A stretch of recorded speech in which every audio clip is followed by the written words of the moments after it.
Hello and welcome to IGNOU BAPSH। तो आज हम देखने जा रहे हैं BPSC 141 Gandhi and the contemporary world का 12th यूनिट, जिसका टाइटल है सोशल हार्मनी। तो इस पूरे यूनिट में कुछ ऐसे टॉपिक्स हैं जो कि इतने ज़्यादा इंपॉर्टेंट नहीं है और ना ही इनसे अभी तक इग्नू ने कोई सवाल पूछा है। तो ये एक लिस्ट ऑफ टॉपिक्स है जिसको हम थोड़ा स्किप करने की कोशिश करेंगे, लेकिन बाकी जो टॉपिक्स हैं इनको हम ज़रूर पढ़ेंगे क्योंकि ये इंपॉर्टेंट टॉपिक्स हैं। तो शुरुआत करते हैं इंट्रोडक्शन से। तो इंडिया एक ऐसी सोसाइटी है जिसमें बिलियन से ज़्यादा लोग रहते हैं, और इस डाइवर्स सोसाइटी में बहुत सारे ऐसे लोग हैं जो कि डिफरेंट कास्ट के हैं, डिफरेंट एथनिक आइडेंटिटीज़ के हैं, डिफरेंट कम्युनिटीज़ के हैं, डिफरेंट रिलीजन के हैं। तो इतने सारे लोगों के बीच में अगर हम देखें तो कन्फ्लिक्ट होना बहुत ही आम बात है। लेकिन शुरुआत में ही हमें ये बताया गया है कि जो इंसान भगवान ने बनाए वो बहुत ही एक्सीलेंट, स्किल्ड, इंटेलिजेंट क्रीचर्स हुआ करते हैं। और हमारे एपिक्स भी इसी का एक फर्म फर्म कन्विक्शन देते हैं कि जो गॉड हैं, जो भगवान हैं, उन्होंने अपने ही जैसे इन्होंने इंसान बनाए जो कि कुछ एंडेवियर्स से बहुत ज़्यादा अचीव कर सकते हैं अपने गोल्स को। तो इन्हीं सब क्वालिटीज़ की वजह से जो इंसान है वो आज तक अपने आप को अपने इन्वायरमेंट के साथ एम्पावर करते हुए बढ़ रहा है। लेकिन इस एम्पावरमेंट के साथ साथ इसके साथ कुछ कन्फ्लिक्ट भी चलते हैं, जिसको हम अगर निगेट करने की बात करें, इनको रिमूव करने की बात करें, तो यहीं से एक कॉन्सेप्ट हमारे सामने निकल के आता है जो होता है सोशल हार्मनी का।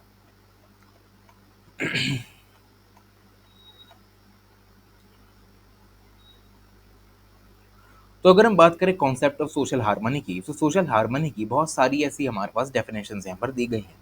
लेकिन जो बहुत ही प्रिसाइज डेफिनेशन है सोशल हार्मनी की वो ये है कि एक ही नेचुरल मेजरमेंट होता है मोर ओवर का, जहाँ पर हम ये देखते हैं कि किस तरीके से जो इंसान है वो एक क्रिटिकल सिचुएशन में उसको हैंडल कैसे करता है, उसका पोटेंशियल क्या क्या है।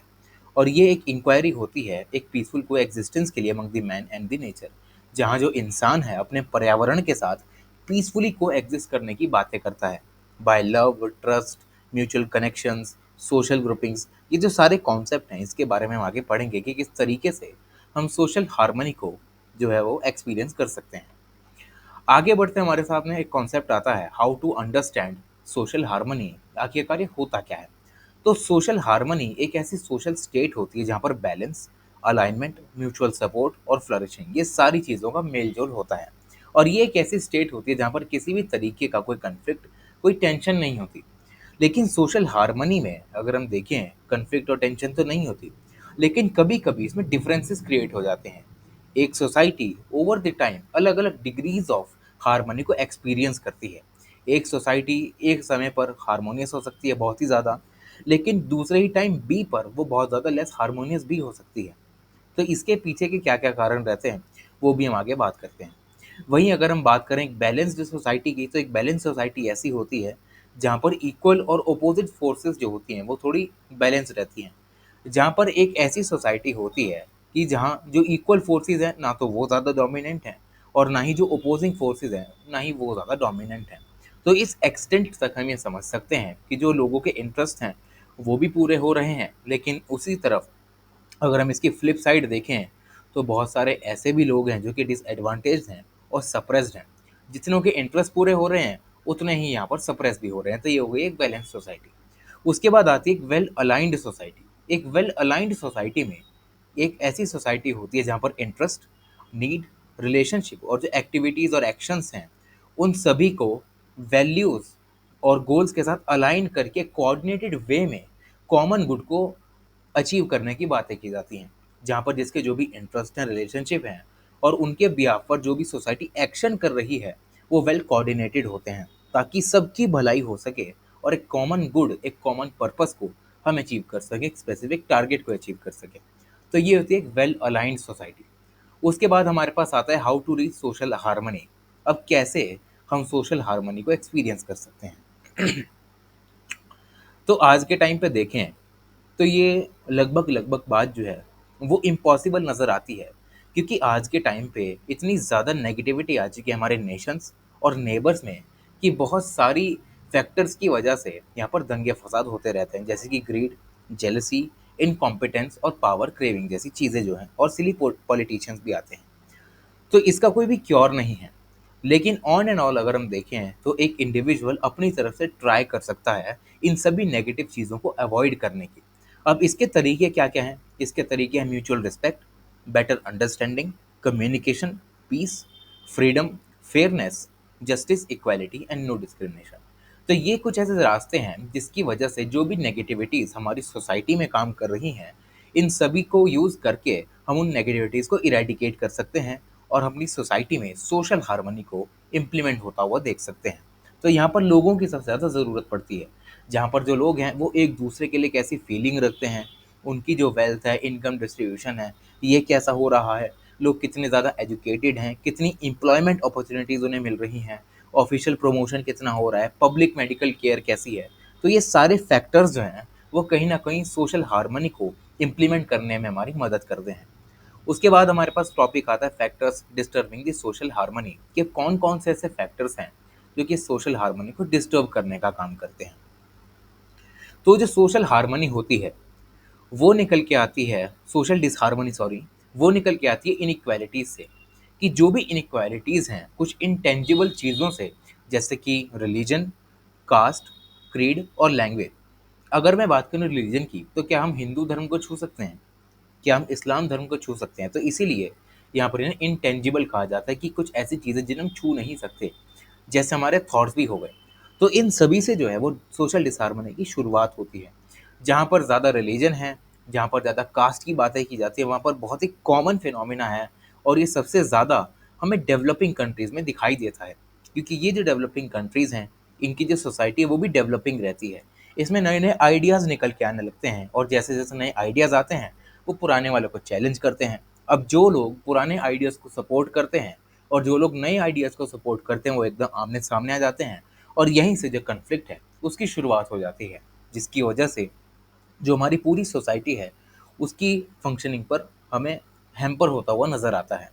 तो इसी कारण की वजह से जो सोसाइटीज़ हैं, वो अपने कल्चर को इरोड करना चालू कर देती हैं और जैसे इनका कल्चरल इरोजन होता है, वहीं दूसरा कल्चर इन पर भारी पड़ने लग जाता है और जो इरोजन हो रहा है कल्चर का, उसके जो सपोर्ट में है, वहाँ वो लोग यहाँ पर दोबारा से लड़ाई करने आ जाते हैं, सेल्फ रिस्पेक्ट पर जब बात आ जाती है तो। तो इसी से हम ये देख सकते हैं कि किस तरीके से जो सोशल हार्मनी है, उसको डिस्टर्ब करने वाले फैक्टर्स सोसाइटी में कैसे काम करने लगते हैं। और इन्हीं के साथ-साथ कुछ ऐसे भी फैक्टर्स होते हैं, जो कि टेंजिबल होते हैं, जैसे कि पैसा हो गया। अब जो इकोनॉमिक इनइक्वालिटीज़ हैं, वो भी सोशल डिसहार्मनी का एक कॉन्सिक्वेंस बनती हैं, जहाँ पर अगर एक तबके को बहुत ज़्यादा इकोनॉमिक अपॉर्च्युनिटीज़ मिल रही हैं, वहीं एक दूसरा तबका ऐसा जो कि सप्रेस्ड है, लोग उनको आगे नहीं बढ़ने देना चाह रहे हैं। इसकी वजह से भी सबसे ज़्यादा हमें दंगे-फ़साद उस पर्टिकुलर सोसाइटी में होते हुए दिख सकते हैं। तो ये एक टॉपिक था जिसमें हमने देखा कि किस तरीके से जो सोसाइटी है, उसमें सोशल डिसहार्मनी फैलती है। अब बात करते हैं एक हार्मोनियस सोसाइटी की क्या-क्या फीचर्स होते हैं। तो इस टॉपिक में हमें बताया गया है कि जो एक हार्मोनियस सोसाइटी होती है, वो चलती है अपनी वर्च्यूज़ और अपने एट्रीब्यूट से। जहाँ पर जो भी इन्हेबिटेंट्स उस सोसाइटी में रह रहे हैं, उनके पास एक सस्टेन्ड सेंस होती है, उनके पास कुछ वर्च्यूज़ होते हैं। जिन वर्च्यूज़ का यूज़ करके वो सेफ्टी, प्रोटेक्शन और फ्रीडम, इन सभी का वो यहाँ पर अमेलगमेशन करके अपने इमोशन को सैटिस्फाई करते हैं और दूसरे पॉजिटिव एक्शंस के ज़रिए उनको पॉजिटिव इफ़ेक्ट्स भी देखने को मिलते हैं। तो ये जो इंटरैक्शंस और रिलेशनशिप्स होती हैं इन इन्हेबिटेंट्स के बीच में, इससे इन इन्हेबिटेंट्स के बीच में कुछ म्यूचुअल रिस्पेक्ट जैसी चीज़ें भी आने लगती हैं। लोग एक दूसरे पर विश्वास करते हैं, लोग एक दूसरे पर यहाँ पर शेयरिंग करते हैं, उसके बाद लोग हेल्पफुल बनने लगते हैं, लोग एक दूसरे के साथ कोऑपरेट करते हैं दुःख के समय पर, सुख के समय पर। तो यही सारी चीज़ें एक हार्मोनियस सोसाइटी को डिफाइन करने का काम करती हैं। उसके बाद जैसे-जैसे ये इन्हेबिटेंट्स इनमें वर्च्यूज़ बढ़ते जाते हैं, तो वैसे-वैसे और ज़्यादा कोऑपरेशन और इंटरैक्शन होता है और जैसे-जैसे ये वर्च्यूज़ जैसे कि एम्पैथी, टॉलरेंस, पब्लिक स्पिरिटनेस, उसके बाद reciprocity, sense of fairness, moral awareness, जैसे-जैसे वर्च्यूज़ आगे बढ़ने लगते हैं, वैसे-वैसे जो सिस्टम काम कर रहा है पूरी हार्मोनियस सोसाइटी का, ना कि वो एक इंडिविजुअल के राइट को प्रोटेक्ट करता है, बल्कि पूरी एक कम्युनिटी के जो भी फ्रीडम और राइट्स हैं, उनको प्रोटेक्ट करने का काम ये सारी चीज़ें करती हैं। तो ये हो गया हमारा फीचर्स ऑफ हार्मोनियस सोसाइटी। आगे बात करते हैं प्रमोशन ऑफ सोशल हार्मनी पे। अब प्रमोशन ऑफ सोशल हार्मनी में 2 लेवल पर हम सोशल हार्मनी को प्रमोट करते हैं। पहला होता है इंस्टीट्यूशनल लेवल, जिसमें फैमिली, नेशन एंड गवर्नमेंट, कुछ ऑर्गेनाइजेशंस, कम्युनिटी, नेबरहुड, ये सारी चीज़ें आती हैं। जैसे एक फैमिली है, उसका इंटरमीडिएट गोल क्या होगा कि फैमिली के जो लोग हैं वो एक दूसरे के साथ कोऑपरेट करें, सब एक दूसरे के लिए अच्छा सोचें। अब जैसे ही इंटरमीडिएट गोल पूरे होते हैं, वैसे ही जो फाइनल गोल है या जो एंड गोल है वो यहाँ पर आ जाता है, जहाँ पर हम ये देखते हैं कि सब लोग राइटियसनेस की तरफ जाने लगते हैं, जहाँ पर हर कोई इंसान हमेशा सही काम करता है, अच्छे काम करता है। इससे रिश्तों में हार्मनी बढ़ती है और रिलेशनशिप भी लंबी टिकी रहती है। उसके बाद वहीं अगर हम नेशन एंड गवर्नमेंट में जाएँ, तो लो डाइवोर्स रेट और सोशल सस्टेनेबल बर्थ रेट, ये एक गवर्नमेंट और नेशन के इंटरमीडिएट गोल्स होते हैं। और जैसे-जैसे ये इंटरमीडिएट गोल पूरे होते हैं, हमारे लिए कुछ फाइनल गोल भी यहाँ पर पूरे हो जाते हैं, जैसे कि रिस्पेक्ट फॉर गॉड, लोगों में प्यार ज़्यादा आता है, एम्पैथी, जस्टिस, फेयरनेस। तो ये सारी चीज़ें भी हम ये देख सकते हैं कि किस तरीके से इंस्टीट्यूशनल लेवल पे जो सोशल हार्मनी है, उसको हम अचीव कर सकते हैं। आगे बढ़ते हैं पर्सनल लेवल पे कि पर्सनल लेवल पे क्या-क्या चीज़ें होती हैं, जिसमें 3-4 तरीके के बारे में हम पढ़ेंगे। जिसमें सबसे पहला आता है डेवलपिंग द एम्पैथी। अब एम्पैथी होता है एक deep emotional understanding of another's feeling, कि अगर एक इंसान खराब फ़ील कर रहा है, उसे कोई ऐसी फीलिंग आ रही है जिसकी वजह से वो दुखी है, तो एम्पैथी के ज़रिए हम उसकी उन बातों को सुनते हैं। हम उससे एक इमोशनल अंडरस्टैंडिंग क्रिएट करने की कोशिश करते हैं, जहाँ पर हम उसके इमोशंस और उसकी फीलिंग्स, जो भी उस समय पर उसके साथ हो रहा है, उनको एनालाइज़ करने का काम करते हैं। हम उनको समझाते हैं कि क्या सही है, क्या गलत है, क्योंकि ऐसे समय पर जो इंसान या तो डिप्रेशन में होता है, वो क्या पता आगे जाकर कुछ गलत कदम ही क्यों ना उठा ले। अब इस गलत कदम को उठाने से पहले अगर उसे कोई एम्पैथाइज़ कर दे, उसकी कोई बात सुन ले, जिसके साथ वो अपनी बात शेयर कर सके और अच्छी खासी अंडरस्टैंडिंग अगर उसे मिल जाए, तो ऐसे बहुत सारे केस हम अपने देश से हटते हुए देख सकते हैं। आगे आता है हमारे पास सोशल ग्रुपिंग फॉर फ्रेंडशिप। अब जो ग्रुप होता है वो 2 या 2 से ज़्यादा लोगों का होता है, जिनका एम मोर और लेस सेम ही होता है। तो एक ग्रुप जो है, वो एक पर्सन चूज़ करता है अपने इंटरेस्ट के हिसाब से। जैसे कि men and women club, child fun centres, social activist, neighbourhood clean up committee और लोकल बिज़नेस एसोसिएशन। अगर मैं एग्ज़ाम्पल लूँ इस लोकल बिज़नेस एसोसिएशंस का, तो जिस भी नगर में आप रहते हैं या जिस भी इलाके में आप रहते हैं, वहाँ पे आपने ज़रूर से एक व्यापार मंडल का नाम सुना होगा कि ये यहाँ पर, जैसे कि अगर मैं बात करूँ कि गुड़गाँव का एक व्यापार मंडल है, तो इस व्यापार मंडल में होता क्या है कि जो भी व्यापारी लोग हैं, कोई फ़ोन का धंधा चला रहा है, कोई परचून का धंधा चला रहा है, कोई गाड़ियों का धंधा चला रहा है, ठीक है? कोई इलेक्ट्रॉनिक्स का धंधा चला रहा है, तो ये सारे लोग एक ग्रुपिंग बनाते हैं। जहाँ-जहाँ पर इन्हें लगता है कि हमारे साथ गलत हो रहा है, वहाँ-वहाँ ये लोग एक साथ मिलकर यहाँ पर सरकार के सामने आते हैं और अपनी माँगें रखते हैं। जैसे कि एग्ज़ाम्पल के रूप में अगर मैं लूँ, तो अगर सरकार ये घोषणा करे कि जो भी सारी दुकानें हैं, भले वो किसी भी चीज़ की हों, except the hospitals and chemist, वो सिर्फ़ रात के 9 बजे तक ही खुलेंगी, उसके बाद 9 बजे के बाद वो नहीं खुलने वाली। तो ये सारे व्यापारी लोग क्या करेंगे, अब ये साथ इकट्ठा होंगे। अब ये इकट्ठा होने के बाद जाएँगे एडमिनिस्ट्रेशन के पास।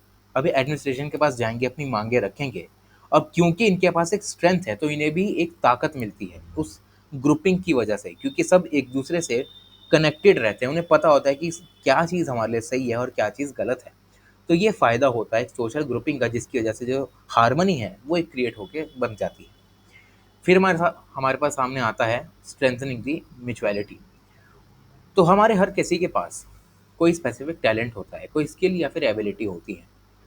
अब हम अपनी टैलेंट, स्किल और एबिलिटी का अलग-अलग तरीके से यूज़ करते हैं। किसी की स्ट्रेंथ जो है वो बहुत ही अच्छी है कुछ सर्टेन चीज़ों में, लेकिन वही स्ट्रेंथ कुछ चीज़ों में वीकनेस भी बन जाती है। अगर इसी टाइम पर अगर एक ग्रुप बन जाए लोगों का, जो कि एक-दूसरे के साथ काम करें, अपनी नॉलेज को शेयर करें, अपनी एक्सपर्टीज़ को शेयर करें, तो वो एक ऐसी फ़ोर्स निकल के आती है, जिसकी वजह से जो भी वीक है, उसकी जो वीकनेस है, वो यहाँ पर इरेडिकेट होने लगती है, क्योंकि सारे लोग अपनी नॉलेज को यहाँ पर एक-दूसरे के साथ शेयर करते हैं। जो भी उनकी एक्सपर्टीज़ है, वो एक-दूसरे के साथ शेयर करते हैं, ताकि किसी इंसान की मदद हो सके, जिसकी वजह से जो गैप होता है यहाँ पर, वो ब्रिज हो जाता है।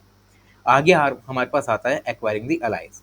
अब जो लोग हैं, वो एक-दूसरे पर ट्रस्ट करने की बातें करते हैं, लोग एक-दूसरे की केयर करते हैं, नॉलेज बेस्ड अवेयरनेस होती है ताकि हम प्रोग्रेस कर सकें।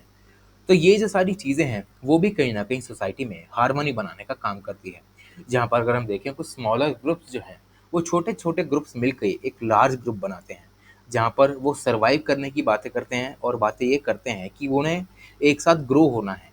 अब ग्रो करने के लिए उनके पास बहुत सारी नॉलेज उस समय पर हो जाती है क्योंकि बड़ा ग्रुप होता है। जितना बड़ा ग्रुप होता है उतनी ज़्यादा एक्सपर्टीज़ होती है, उतना ज़्यादा कॉन्टैक्ट डिटेल्स हम कह सकते हैं कि अच्छे खासे कॉन्टैक्ट्स होते हैं, जिसकी मदद से वो लोग अपने आप को ग्रो कर सकते हैं। तो ये भी एक अच्छा खासा एक फैक्टर होता है हार्मनी को गेन करने का। फिर हमारे पास आता है ब्रिजिंग द गैप। तो ये जो पूरा यूनिवर्स है वो डुअलिटी में स्प्लिट है, जहाँ पर एक जगह आज के टाइम पे भी हमें देखते हैं कि एक जगह तो बहुत ज़्यादा प्रॉस्पेरिटी है, वहीं उसकी फ्लिप साइड बहुत ही ज़्यादा नेगेटिविटी फैली हुई है। तो अगर सारे इंसान ये हम कह सकते हैं कि एक एग्रीमेंट करें या जनरल तरीके से कि अगर हम बोलें एक दूसरे की मदद करने की फीलिंग एक दूसरे में लाएं, तो इससे होता क्या है कि अगर जो ज़्यादा प्रॉस्पर इंसान है, अगर वो सोचे इन सभी लोगों के बारे में जो कि इतने ज़्यादा प्रॉस्पर नहीं है, तो इससे होता क्या है कि जो भी इन दोनों के बीच का गैप है, अगर इसके पास पैसा कम है तो इनको डोनेशन दे दें, इनके पास राशन पानी कम है तो इनको सारी जो चीज़ें हैं वो इनको ला के दे दें ताकि ये अपना खा पी के अपना धंधा चला सकें। तो इन सभी चीज़ों की वजह से जो इनके बीच का गैप होता है वो ब्रिज होने का काम कर देता है। और जैसे ही ये ब्रिज होता है, ये भी लोग प्रॉस्पर बन जाते हैं और ये भी लोग प्रॉस्पर बन जाते हैं और प्रॉस्पेरिटी किसी भी देश के लिए बहुत ज़्यादा अच्छी होती है और इसी से कहीं न कहीं सोशल हार्मनी भी क्रिएट होती है। तो ये भी हुआ है हमारा एक पर्सनल फैक्टर। आगे बात करते हैं इस पूरे यूनिट के सबसे इम्पोर्टेंट टॉपिक के बारे में, गांधी ऑन सोशल हार्मनी। तो अपनी पूरी लाइफ और अपने पूरे जो भी इन्होंने गांधी जी ने वर्क्स लिखे, अपनी किताबें लिखी, हमेशा गांधी जी सोशल हार्मनी के प्रमोशन में यहाँ पर बातें किया करते थे ताकि हम स्वराज को अचीव कर सकें। थ्रू आउट दी लाइफ हम ये देखते हैं कि जो गांधी जी हैं वो हमेशा वॉर और कम्युनल वायलेंस के खिलाफ बातें करते हैं, जहाँ वो ये कहते हैं कि कम्युनलिज्म भले ही वो किसी भी वेरिएंट का हो, भले ही वो सिख समुदाय में हो, मुस्लिम समुदाय में हो, हिंदू समुदाय में हो, वो अच्छा है ही नहीं। ये हमारे देश को पीछे लाने का काम करती है। और यही जो गांधी जी का विजन होता है रिलीजन में, वो यही कहते हैं कि सारे रिलीजन जो है इनके बीच में कोई भी कम्युनल डिसहार्मनी नहीं होनी चाहिए क्योंकि सारे रिलीजन इक्वालिटी में होते हैं, सब इक्वल हैं। गांधी जी की नज़रों से देखें तो गांधी जी हमेशा हर रिलीजन को इक्वल रिस्पेक्ट देते हैं। यही according to Gandhi ji first step रहता है किसी भी नेशनल रिकंस्ट्रक्शन के लिए। अगर कोई देश आगे बढ़ना चाहता है और वो अगर डाइवर्स है इन टर्म्स ऑफ रिलीजन, तो सबसे पहले उस देश को सभी रिलीजन्स के लिए इक्वल रिस्पेक्ट दिखानी चाहिए, क्योंकि जहाँ एक की तरफ भी अगर वो पूरा देश जो है वो झुक गया, किसी एक रिलीजन को प्रमोट करने लग गया, वहीं जो दूसरे सारे रिलीजन्स हैं वो उस पर अपना बगावत करना चालू कर देंगे और वहीं जो देश आगे बढ़ना चाह रहा था वो पीछे आना चालू हो जाएगा। तो इसीलिए जो गांधी जी हैं वो स्ट्रांगली बिलीव करते हैं कि कोई भी रिलीजन ना तो इन्फीरियर है और ना ही सुपीरियर है, सब इक्वल है। क्योंकि गांधी जी ने बहुत सारे ऐसे मेजर रिलीजन्स पढ़े हैं अपनी स्पिरिचुअल डेवलपमेंट में, जो कि हम यूनिट नंबर 1 में पढ़ चुके हैं, जिसमें उन्होंने भगवत गीता पढ़ी है, होली कुरान पढ़ी है, उसके बाद बुद्धिज़्म, जैनिज़्म, भगवत गीता के साथ-साथ इन्होंने इतनी सारी चीज़ें पढ़ी हैं, जिसकी वजह से गांधी जी को एक क्लियर विज़न मिलता है कि किस तरीके से जो रिलीजन है वो हमेशा हार्मनी की बात करते हैं, प्यार वाली बातें करते हैं। तो इन्हीं को हमें फॉलो करना चाहिए और हमेशा कम्युनल डिसहार्मनी से बचना चाहिए। उसके बाद अगर हम रिलीजन्स की बात करें बड़े-बड़े जो वर्ल्ड में है, तो अकॉर्डिंग टू गांधी जी वो ये कहते हैं कि सारे रिलीजन कहीं न कहीं लाइफ में सेल्फ कंट्रोल, सैक्रिफाइस, हार्मनी और पीस, ये सब फैलाने का काम करते हैं, इन सभी को प्रमोट करते हैं। और अगर ये सारी चीज़ें हमारी धरती पर आ जाएँ तो उस धरती पर ही हम स्वर्ग का मज़ा ले सकते हैं। तो गांधी जी यही एम्फसाइज़ करते हुए ये कहते हैं कि जो भी रिलीजन है, जो भी उनके फॉलोवर्स हैं, उनको ये उनके पास एक कैपेसिटी होनी चाहिए कि उनके रिलीजन में जो भी इश्यूज़ चल रहे हैं, वो एक साथ बैठकर उन्हें सॉल्व करें बिना किसी कॉन्फ्लिक्ट के। क्योंकि तभी हम ये देख सकते हैं कि हम ट्रू स्पिरिट हम कह सकते हैं कि जो हमारी अंतरात्मा है वो अवेक हुई है, हम स्पिरिचुअल वे में अवेक हुए हैं और हम एक यूनिफाइंग पावर के साथ चल रहे हैं। उसके बाद लास्ट में हमें यह बताया गया है कि जो गांधी जी हैं वो ये कहते थे कि जो कम्युनल हार्मनी है वो एक इंटरफेथ डायलॉग है, ठीक है, जिसकी वजह से जो इंडिया है उसके लिए ये बहुत ज़्यादा ज़रूरी है, क्योंकि अगर कम्युनल डिसहार्मनी होगी तो भारत हमेशा पीछे चला जाएगा।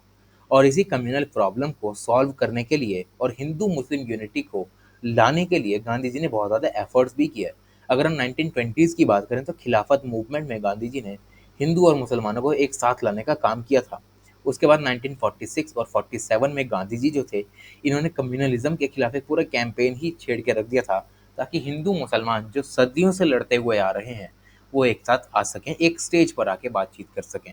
जहाँ पर कुछ राइट्स हुए, जैसे कि नोआखाली कलकत्ता में, जो कि बहुत ही सीवियर तरीके का जो राइट्स था वो हुआ था। उसके बाद बिहार, दिल्ली, तो इन सभी में जो कम्युनल राइट्स हुए, गांधी जी ने इनके खिलाफ आवाज़ उठाई और यहाँ पर यूनिटी की बातें की, जिसकी वजह से जो हमारी सोसाइटी है वो हारमोनियस बन सके। और एक हारमोनियस सोसाइटी ही एक फाउंडेशन स्टोन होती है एक प्रॉस्परस कंट्री का, अकॉर्डिंग टू गांधी जी। तो यही था हमारा पूरा यूनिट सोशल हार्मनी पे based. Thank you so much.